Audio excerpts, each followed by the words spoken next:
ይህች የምትመለከቷት ከተማ ታሪካዊቷ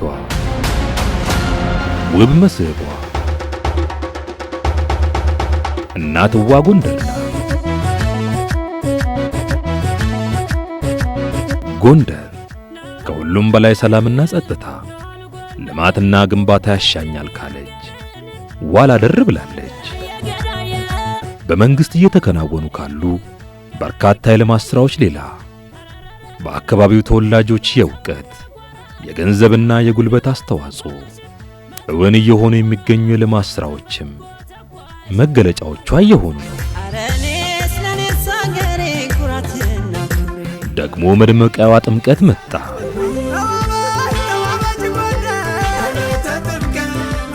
ይበልጥ አንጸባርቃ በርታ ልትወጣ የዘንድሮ ልዩ ነው።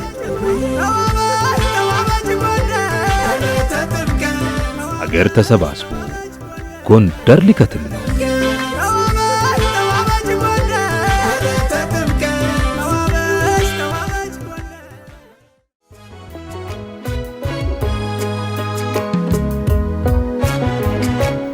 የጥምቀት በዓልን መነሻ ያደረጉ አያሌ መርሃ ግብሮች ተዘርግተው እንግዶች እየተጠበቁ ነው። የብዙዎች ትዝታ ለአካባቢው ቀዳሚውና ዕድሜ ጠገቡ አስኳላ የአጼ ፋሲለደስ ሁለተኛ ደረጃ ትምህርት ቤት በቀድሞ ተማሪዎቹና በተወላጆች ርብርብ የመማሪያ ክፍሎች ሕንጻ ተገንብቶለት እነሆ በበዓለ ጥምቀቱ ዋዜማ ሊመረቅ ነው።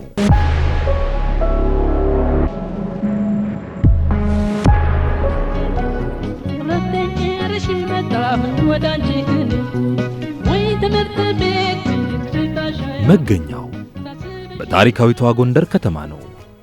የጎንደር ብቻ ሳይሆን የአገሪቷን መልክ ሊባል ይችላል። ብዙዎች ተምረው አልፈውበታል። በርካታ ምሁራንና ተጽዕኖ ፈጣሪዎች ፍሬዎቹ ናቸው። ፋሲለደስ ትምህርት ቤት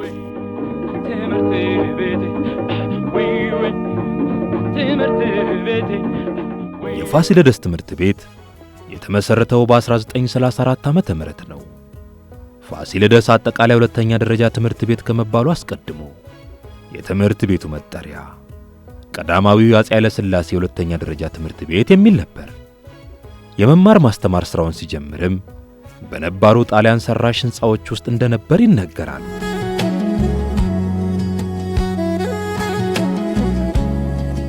ከዛሬ 84 ዓመት በፊት በአፄ ኃይለ ሥላሴ የተመሰረተ ተቋም ነው። የመጀመሪያ ስያሜው ቃስ ወይም ቀዳማዊ ኃይለ ሥላሴ ሁለተኛ ደረጃ ትምህርት ቤት ይባል ነበር። አሁን ፋሲለደስ ሁለተኛ ደረጃ ትምህርት ቤት በመባል ይጠራል።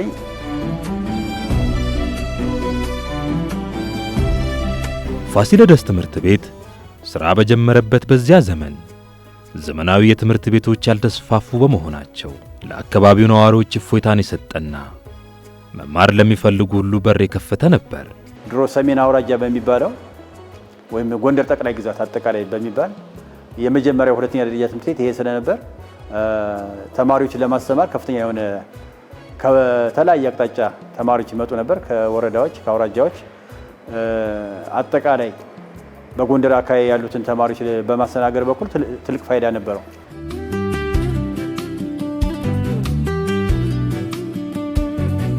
ይህ አንጋፋና የምጡቅ ምሁራን መፍለቂያ የሆነው ትምህርት ቤት በሀገር ቤት ብቻ ሳይሆን በዓለም አቀፍ ደረጃ በርካታ ተጽዕኖ ፈጣሪ ግለሰቦችን አፍርቷል።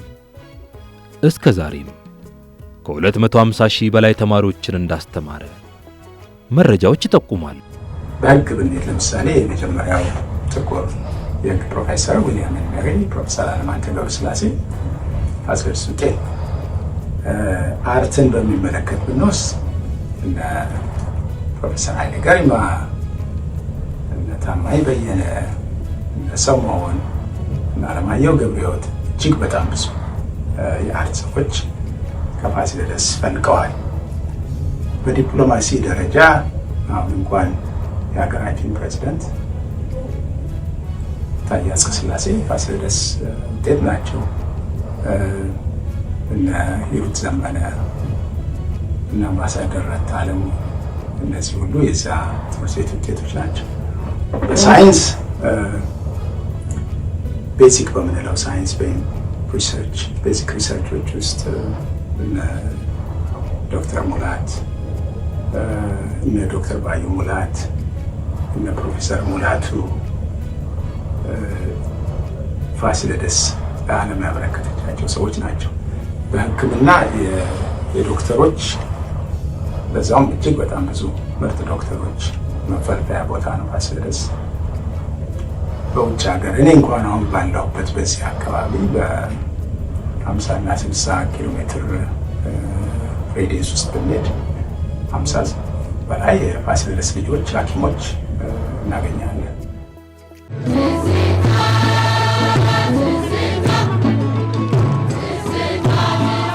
ፕሮፌሰር አምሳሉ ፈለቀ ይባላሉ። ልጅነታቸው፣ ህልማቸው፣ ትዝታቸው ከዚሁ ስፍራ ይቀዳል።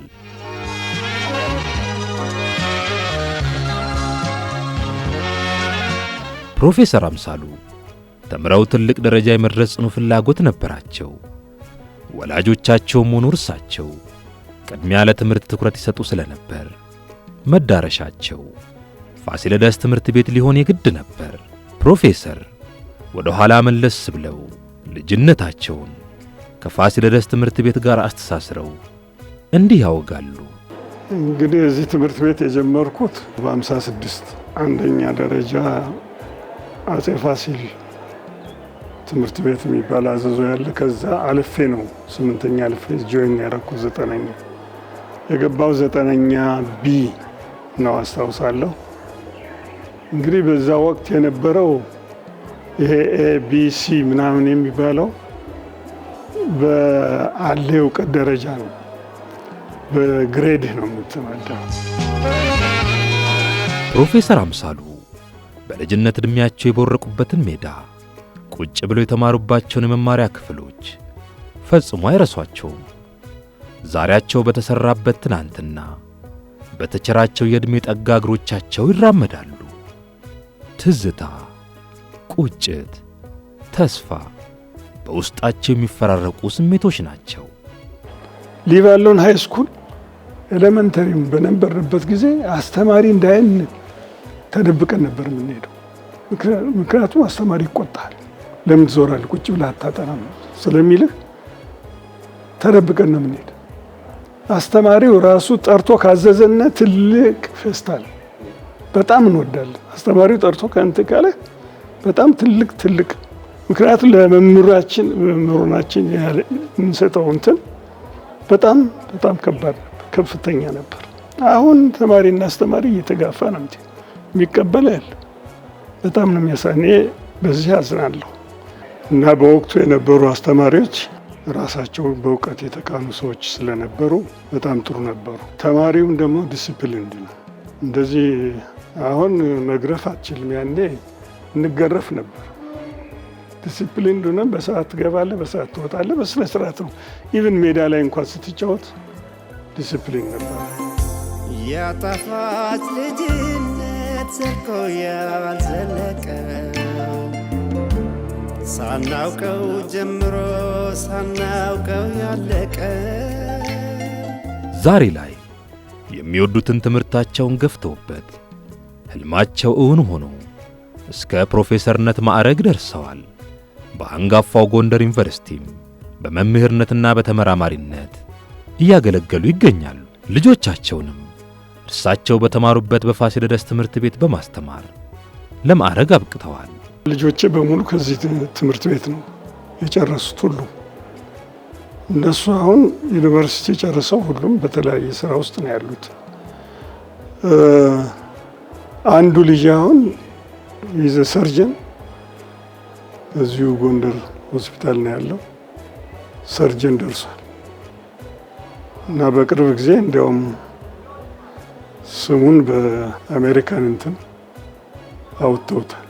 አንደኛው ራሱን ችሎ ከጓደኞቹ ጋር ካምፓኒ ከፍተው የራሳቸው ካምፓኒ አሁን በአገር አቀፍ በዓለም አቀፍ እየተወዳደረ የሚሰራ ካምፓኒ ከፍተው በኮንስትራክሽን ላይ ሮድ ኮንስትራክሽን ላይ የሚሰሩ አሉ። ሁሉም ደረጃ ደርሰው ልጆች ግን በአንጻር የዚህ ውጤት ናቸው።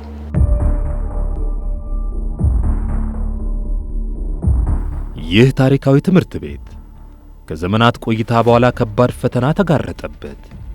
የብዙ አዋቂዎች መፍለቂያ፣ የሀገር ባለውለታ የሆነው ትምህርት ቤት በቂ መማሪያ ክፍሎች ባለመኖራቸውና ያሉትም ያረጁና ለመማር ማስተማር ምቹ ባለመሆናቸው ስራውን እንደ ቀድሞ ለማከናወን እየቸገረው መጣ። የክፍል ጥምርታው ባለመመጣጠኑም ተማሪዎች በአንድ ክፍል ውስጥ ታጭቀው ለመማር ተገደዱ። ትምህርት ቤቱን ለማዳን ምንም አይነት ነገር ይወሰድ ስላልነበረ አይናችን ላይ ትምህርት ቤቱ ሲፈርስ አይተናል። በተለይ እኔ ልጎበኝ በመጣሁበት ጊዜ አቋርጬ ነው የወጣሁት። ፈርሶ የግርማ ሞገስ ያለው ትምህርት ቤት ተማሪዎችን ለመያዝ የማይችልበት ሁኔታ ላይ ነበር።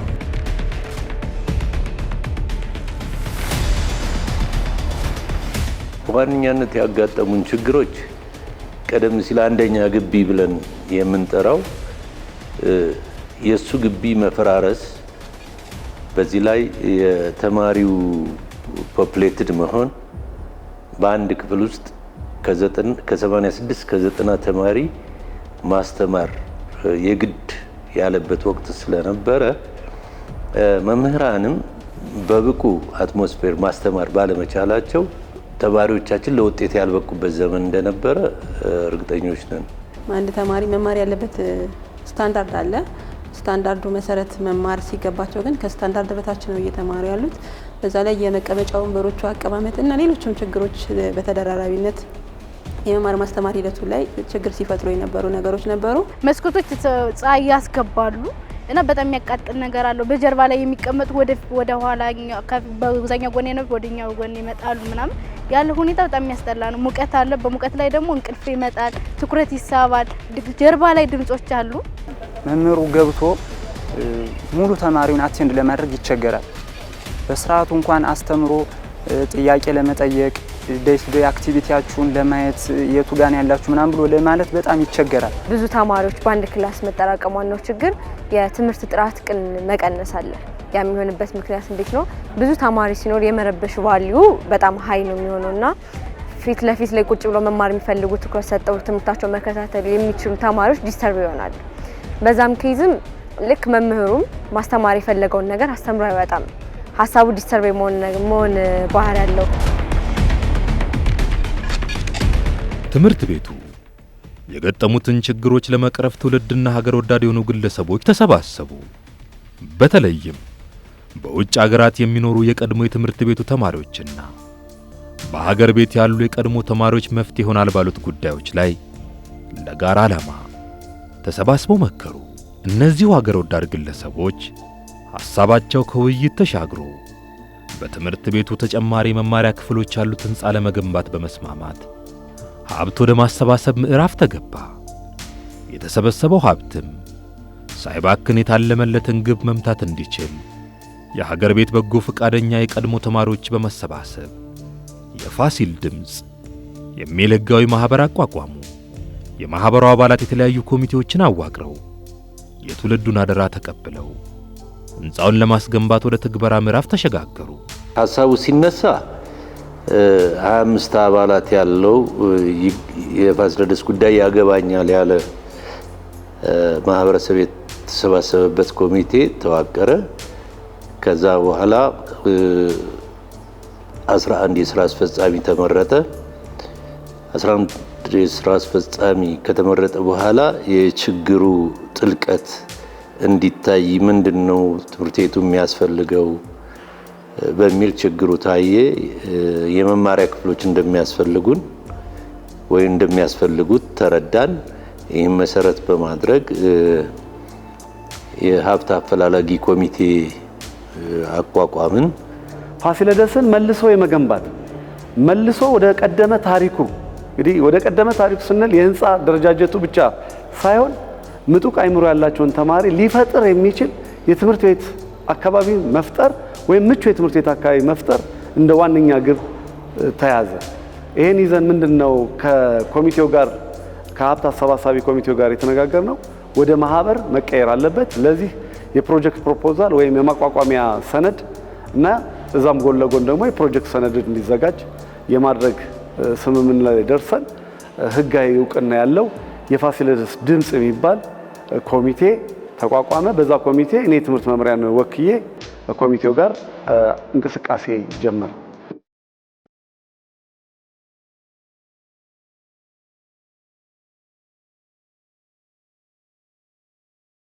እንግዲህ መነሻ ያደረግነው ወይንም ብርታት ሆነውን ሀሳቡን እንድንጀምር ያነሳሱን ውጭ የሚኖሩ የቀድሞ ተማሪዎችና የጎንደር ወዳጆች ነበሩና በእነሱ ሀሳብ አመንጭነት የጎፈንድሚ ግሩፕ ተፈጠረ። እነሱም ገንዘብ ማሰባሰብ ጀመሩ። እንግዲህ ለዚህ ህንፃ መነሻ የሚሆነን ገንዘብ ከነሱ አገኘን። ያን መሰረት አድርገን ችግሩን ይቀርፋል በሚል የዚህን ህንፃ መሰረት መጣል ጀመርን።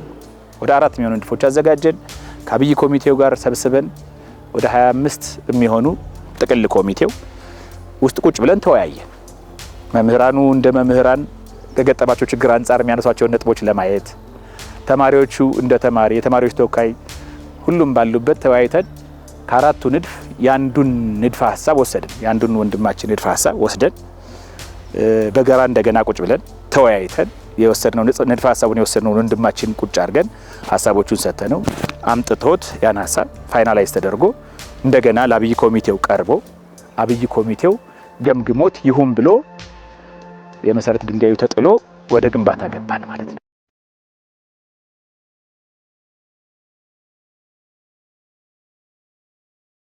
ህንፃውን ለማሰራት የተሰባሰበው ኮሚቴ ዲዛይኑን መሰረት ባደረገና ወጪ ቆጣቢ በሆነ መንገድ ግንባታውን ቢያስጀምርም እንደታሰበው ለማስቀጠል ግን የበጀት እጥረትና ሌሎች በርካታ ተግዳሮቶች ጠፍንገው ያዙት። ከዚህም የተነሳ የተጀመረውን ህንፃ ለማስቀጠልና ለመፈጸም ሳይቻል ቀረ። አንተ እዚህ ስትገባ መብትና ግዴታ በራስ ነው የሚመራው። በፈቃድ ነው የምትሰራው። ምንም አይነት ክፍያ የለህም። ለባል ክፍያ አይደለም፣ እድል ነው። ይሄን አጋጣሚ እንደየ አንደርስታንዲንጋችን ወይም ደግሞ እንደተለያየ አይነት የሰው ልጅ ባህሪ የሚፈትኑ ሁኔታዎች ይኖራሉ። የግል ስራ ይኖርሃል። እኔ አሁን በግሌ ዩኒቨርሲቲ ውስጥ አስተምራለሁ። ፕራክቲሲንግ አርኪቴክት ነኝ። ውጭ ወጥቼ የግል ስራዎችን እሰራለሁ። በዚህ ሁኔታ ላይ ሙያዎቹን ማስረዳት በራሱ እንዳልኩ ሌላው ማህበረሰብ ግንዛቤ መፍጠር በራሱ ከባድ ነው። እየሰራህ ሌላ ችግሮች ቻሌንጆች ይመጡብሃል።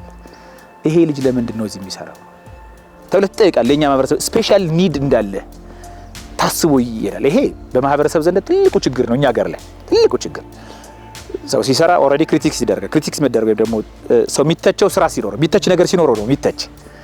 ያንን ማህበረሰቡ መገንዘብ ባለመቻሉ ትልቅ ውጣ ውረዶች አሉ። እንዳልኩ እነዛ ችግሮች ትልቅ ችግር ነበሩ።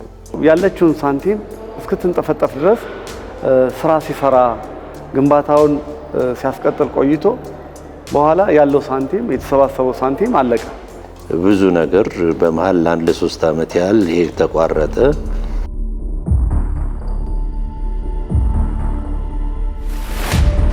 በገጠሙት ስብስብ ፈተናዎች የተነሳ ግንባታው መቀጠል ያልቻለውን ህንፃ ከቆመበት ማንቀሳቀስ እንዲቻል በተለይም የበጀት ችግሩን መፍታት በሚቻልበት መንገድ ላይ በመመካከር ድጋሚ ሀብት ማሰባሰብ ተግባር ላይ ተገባ።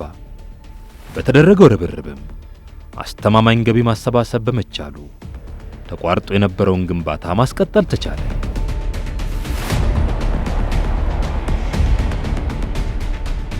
ከሀገራዊ ተልዕኳቸው ከሀገራዊ ኃላፊነታቸው በተጨማሪ ይሄን እንደ አንድ የፕሮጀክት በባለቤትነት ጭምር በመያዝ የሚያደርጉልን ድጋፍ ላይ ተመስርተን ኮሚቴው የወሰደው እርምጃ ምንድነው?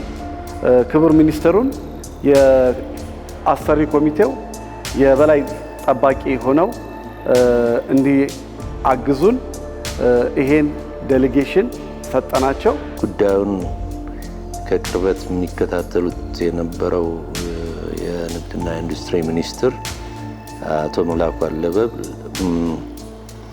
ባለሀብቶችን፣ ተቆርቋሪዎችን በማነጋገር ሀብት እንደሚያፈላልጉልን ቃል በገቡት መሰረት 3 የኮሚቴ አባላት ወደ አዲስ አበባ ልከን ያላቸው ባለሀብቶች ተሰባስበው በአንድ ምሽት 50 ሚሊዮን ብር በላይ በጥሬ ገንዘብ 24 ሚሊዮን ብር በላይ በአይነት ድጋፍ እንድናገኝ አድርገውን በታህሳስ 2017 የተቋረጠውን ግንባታ ጀምረን ዛሬ እዚህ ላይ አድርሰነዋል።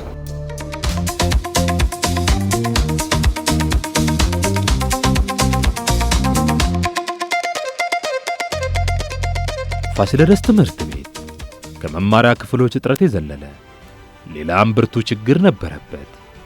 በሀገር አቀፍ ብቻ አይደለም፣ በዓለም አቀፍ ደረጃም ስመጥር ምሁራንን ያፈራው ትምህርት ቤት በትምህርት ጥራት ወርዶና ተዋርዶ ብዙዎችን አሳዘነ።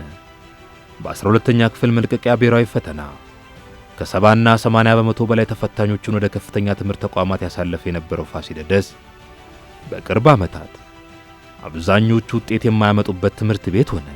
እናም ከሕንፃው ግንባታ ጎን ለጎን የተማሪዎቹ አእምሮ በእውቀት መገንባት አለበት በሚል ድንቅ እሳቤ በውጭ በሚኖሩ የቀድሞ ተማሪዎች የገንዘብ ድጋፍ ከመደበኛው የመማር ማስተማር ሥራ ጎን ለጎን ቅዳሜና እሁድን ጨምሮ በተጨማሪ ሰዓት በተመረጡ መምህራን የማጠናከሪያ ትምህርት ወይም ቲዩቶሪያል በመስጠት ውጤታማ ሥራ ማከናወን ተቻለ። ከመደበኛ ትምህርት በተጨማሪ ማጠናከሪያ ትምህርት መስጠታችን ልጆቻችን ላይ ውጤት እንዳሻሻል አየን። ስለዚህ ባለፈው ዓመት ይህን ህንፃ እያሰሩ የነበሩ እነ ዶክተር ገበየው ተፈሪ እነ ዶክተር አሰፋ ጀጃው ይሄ ህንፃ እየተጠናቀቀ ሲል ምንድነው ያሉት? ልጆቻችን አእምሮ ላይ እንስራ፣ ውጤታማ እንዲሆኑ ከተፈለገ ትምህርት ላይ መስራት አለብን በሚል ማጠናከሪያ ትምህርት ባለፈው ዓመት ወደ 1.25 ሚሊዮን ብር ልከው ማጠናከሪያ ትምህርት ተሰጥቷቸዋል። ይሄን በማድረግ ልጆቻችን ባለፈው ዓመት ካስፈተናቸው 392 ተማሪዎቻችን መካከል 93.8 በመቶ የሚሆኑት ወደ ዩኒቨርሲቲ ገብተውልናል። ከነዚህ መካከል 14% 14 ተማሪዎች 500 እና ዘበላይ ያስመዝግበዋል።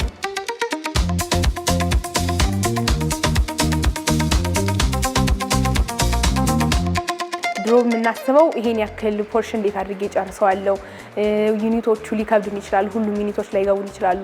ስለዚህ እነዚህን ሁሉ ነገሮች የመሸፈን አድቫንቴጃችን በጣም ዝቅ ያለ ስለነበረ እንደዚህ ጥሩ ውጤት እናመጣለን ብለን ጠብቀንም አናቅም። ካለፍን በቂ ነው ብለን ነበር የምናስበው። አሁን ላይ ግን ይሄ ማጠናከሪያ ትምህርት በመኖሩ የማለፍ ተስፋችን እጥፉን ጨምሯል። ከ9 እስከ 11 በነበሩት ዓመታት ያው ኦልሞስት 100 የሚባል ውጤት ነው ማመጣ የነበረው። በዚህ ዓመትም ያንን የነበረኝን ጉዞ እንድቀጥል መምህራኖቼ በደንብ ረድተውኛል። ለማትሪኩ በደንብ ብዘጋጅ ብዙ ጊዜን ባጠፋም ማለትም ብዙ ለሪቪዥን ብዙ ጊዜን እንትን ብልም ለ12ቱም ኤግዛም በደንብ እንድዘጋጅ እያረጉ ያው የነበረኝን እንትን እንዳስቀጥል አድርገውኛል። ቲዩቶሪያል ክላስ መኖሩ ምንም አያጠያይቅም። ይሄ ጠቀሜታው የጎላ ነው የሚሆነው። ተማሪዎችም ጥሩነቱ ነው እያነሱት ያሉት። መምህራንም ያው ኢንሴንቲቭ ቢኖረውም ግን ተማሪዎችን የማብቃት ደግሞ እንትን ስራ አልመው ስለሚሰሩ በጣም ጥሩ እንትን ይሰጣል ብዬ አስባለሁ።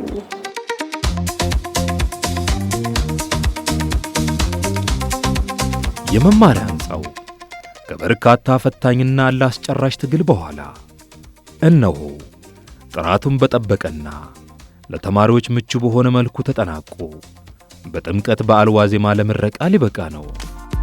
የደስታ ቀን ነው ዛሬ፣ የሌላ ምዕራፍ ጅማሬ፣ ሁሉም በጊዜው አለፈ፣ ውብ አዲስ ታሪክ ጻፈ።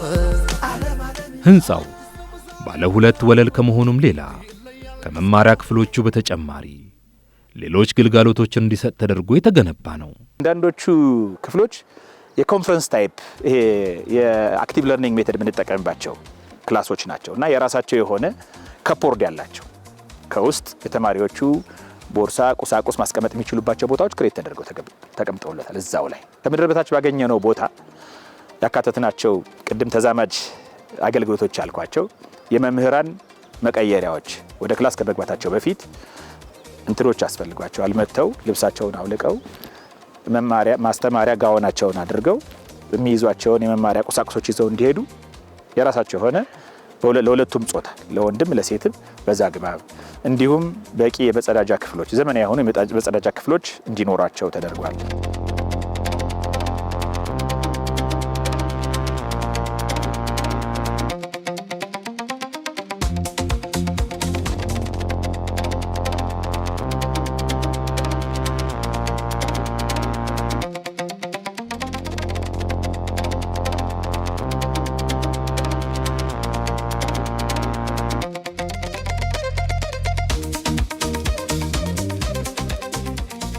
ሁለተኛው ፎቅ የጣራ በመሆኑ የሰራንበት ቲምበር ክላሲካል ነው። የእንጨት ኮርኒስ ነው ያደረግነው። ይህ ክላሲካልነት ከሳውንድ ፕሩፊንግ ጋር ተያይዞ ከዌዘር ፕሩፊንግ ጋር አኮስቲካል ኢሹንም አብሮ ሪዞልቭ ያደርጋል በሚል በዛ መልኩ የሰራ ነው እና ስንገባ እንደዛ ኢቭን አሁን ሁለተኛ ፎቅ ላይ ስትወጡ ጣራዎቹ እንደዚህ ስላንት ናቸው። በቂ ብርሃን እንዲያስገቡ ተደርገው ቀለል ያለ ማለት የሆነ ሩም ውስጥ እንደተገባ እንደታፈቀ ሳይሆን ነፃ ይሄ ሰሚ ኦፕን ስፔስ ምንላቸው አይነት ቢሄቪየር ያላቸው የዲዛይን ሀሳቦችንም ኢንኮርፖሬት አድርገናል።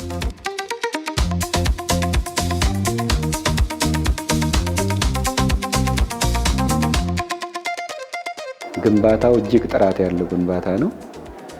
ክፍሎቹ አጠቃላይ አገልግሎት ሰጪ ክፍሎች፣ መማሪያ ክፍሎች ደረጃቸውን ጠብቀው የተገነቡ በመሆኑ የትምህርት ቤቱንም ሆነ የከተማ አስተዳደሩን የትምህርት ቤቶች ግብዓት ከፍ ወዳለ ደረጃ ያደረሰ ለትምህርት ጥራት መጠበቅ በወሳኝ መልኩ ለውጥ ያመጣ ግንባታ ነው። ህንፃው እንደምታየው እንግዲህ ከውጭ ስታየው እይታውም ውስጥ ስትገባን በጣም ይለያል። አሰራሩ ፕላኑ በጣም ደስ የሚል ነገር ነውና እኛ 12ኛ ክፍል እንደመሆናችን መጠን ሳናገኘው በማለፋችን በጣም ከፍቶናል። ምንም ደስ ቢለንም ሳናገኘው በማለፋችን በጣም ከፍቶናል። ግን እኛ ብናልፈውም ነገ የሚማሩበት የኛ እህት ወንድሞች ናቸው። እኛ ያጣነውን እድል እነሱ ይጠቀሙበታል። ህንፃው በመገንባቱ በጣም አሪፍ ነው። በጣም ነው የሚያምረውም ደግሞ ተማሪውም ደግሞ አሪፍ ውጤት እንድናመጣ ያደርገናል። ምክንያቱም ተማሪው በአሪፍ ምክንያቱም ብዙ ተማሪ ከሆነ የነበረው አሁን 83 ተማሪ ነው የነበረ ወደ 45 ወይ 50 ነው የሚሆነውና ጥበቱ ይቀንሳል እና ፈታ ብለን የምንቀመጥበት መምህሮች የሚያስረዱበት ስለሚስተካከል አሪፍ ውጤት የምናመጣበት ክላስ ነው። አሪፍ ነው የተገነባው ብዬ አስባለሁ። በተማሪዎች የፈጠረው ስሜት በጣም ደስ የሚል ነው፣ አጓጊም ነው። ያው ህንፃውን እንዳየኸው በጣም ነው የሚያምረው። በጣም ብዙ ስራ እንደተሰራበት የሚያሳውቅ ነውና ያው ለተማሪው ምቾት ነው ዋነኛው ነገር፣ ምቾት ነው። ምቾት ኑሮ ካልተማርከው ምንም ያክል ነገር ልትይዝበት አትችልም። ያም ስላለ አሁን በትምህርት አሰጣጡ ሂደት ላይ በጣም ጥሩ የሆነ ነው። መምህራን ገብቶ ማስተላለፍ የፈለጉት መልእክት ነው አስተላልፈውልን የሚገቡ። ይሄ ሙቀት፣ ጭንቀት ሆና የሚባሉ ነገሮች ኢማጂን በቃ ሙሉ ለሙሉ ወጥተዋል ማለት ነው።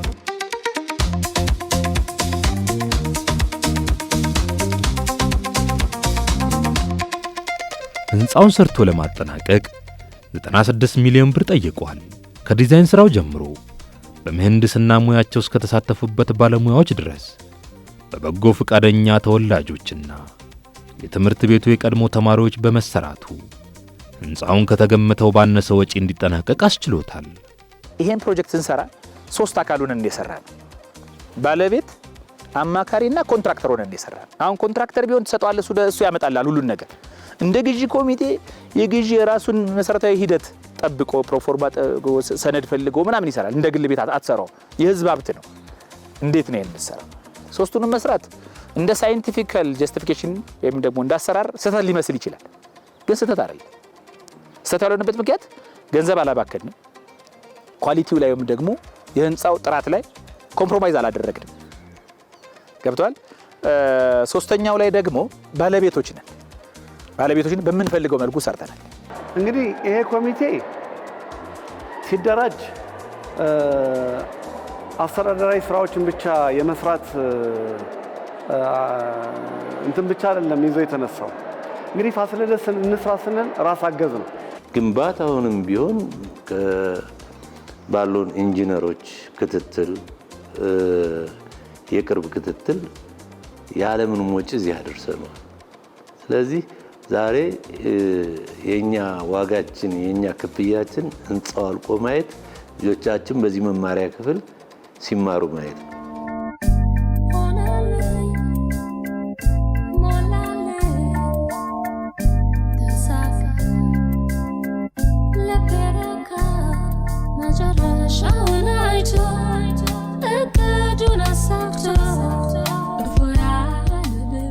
ትምህርት ቤቱ የገጠሙትን ችግሮች ለመፍታት የተከናወኑ ተግባራት ቀላል አልነበሩም። ይሁንና በየጊዜው እየጨመረ ከመጣው የተማሪ ቁጥር አንጻር አሁንም ተጨማሪ መማሪያ ህንፃዎች ያስፈልጋሉ። በትምህርት ቤቱ ተማሪዎች የሚጠቀሙበት ቤተ መጻሕፍት ምቹ ያልሆነና በቂ መጻሕፍትን የያዘ ባለመሆኑ በቀጣይ ሊሰራበት የሚገባ ተግባር ነው። ቤተ መጻሕፍት መሰራት አለበት። ደረጃውን የጠበቀ ዲጂታል ላይብራሪ፣ ዲጂታል ቤተ መጻሕፍት፣ ቤተ ሙከራዎች ደረጃቸውን የጠበቁ መሆን አለባቸው።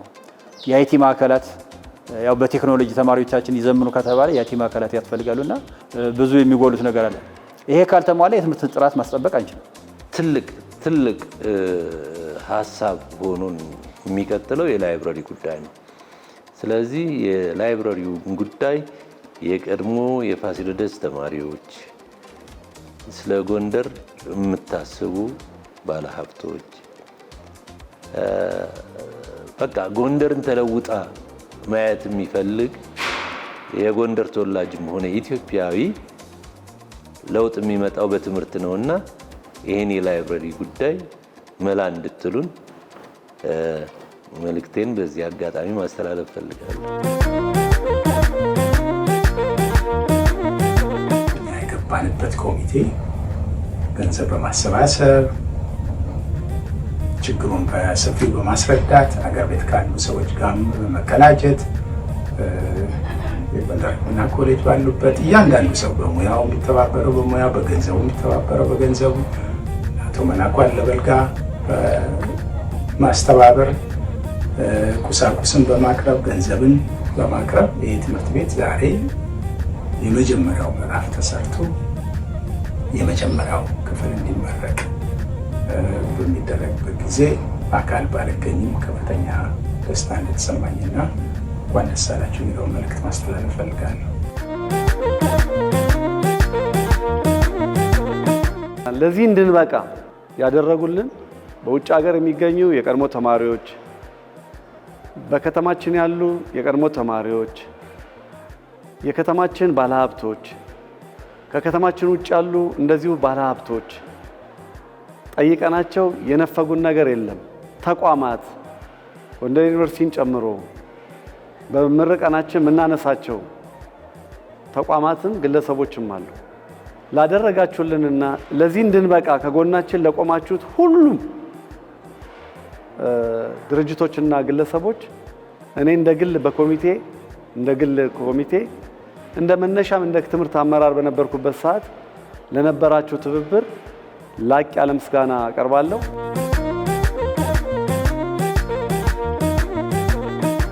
የትምህርት ጉዳይ የግል ጉዳያቸው አድርገው ካላቸው ጊዜ ተሻምተው ቢያንስ በሳምንት 2-3 ቀን በመደወል የዚህን ግንባታ ሲከታተሉ ሀብት ከማፈላለግ ጀምሮ እስከ ግንባታው ፍጻሜ ድረስ የአንበሳውን ድርሻ ለተወጡልን ለአቶ መላኩ አለበል ቃላት ሊገልጸው የማይችል ክብርና ምስጋና ማቅረብ ፈልጋለሁ። እጅግ በጣም ላደንቃቸው ፈልጋለሁኝ። ማለት በዚህ ሰዓት ሀገርን አስታውሰው የተማሩበትን ትምህርት ቤት የት ደረጃ ላይ ነው ያለ፣ አሁንስ ምን ማድረግ ያለብን እኛ እንደ ዜጋ ምን ማድረግ አለብን ብለው አስበው ይሄንን ነገር በማድረጋቸው ለነሱ እጅግ በጣም መታደል ነው የምላቸው። እድሜያቸው ሰጥቷቸው እዚህ ድረስ ደርሰው ይሄንን ነገር ደግሞ አልቆ ተጠናቆ ለፍሬ በቅቶ ማየታቸው መታደል ነው።